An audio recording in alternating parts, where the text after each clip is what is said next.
Welcome to the Salmon Runs YouTube. Enjoy the video. You begin with the essentials: a valid 16-character Google Play voucher and the Google account you want to credit. On your phone, open the Play Store app. On desktop, go to Play. Google.com. Once done, tap your profile icon and choose Payments and Subscriptions. This is where codes are applied. Make sure to use the account that will purchase apps or subscriptions. You avoid crediting the wrong profile and wasting the voucher. You now enter the code. Tap Redeem Code under Payments and Subscriptions, then type or scan the 16-character voucher. Do this slowly to avoid transposed characters.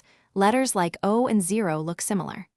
Once entered, the Play Store shows the credit amount. Double-check that it matches the voucher. Then tap Confirm or Redeem to apply it to your account. This updates your Play balance immediately so you can make purchases. Finish by selecting your Play balance at checkout for apps, games, or subscriptions.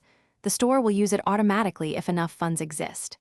If redemption fails, first make sure you're online and using the same account and country region the voucher supports. Region mismatch is a common issue. If the code still rejects, verify the voucher expiration and keep the receipt. Then contact Google support with voucher code and purchase proof so they can assist. Thanks for watching. Consider subscribing if we helped you.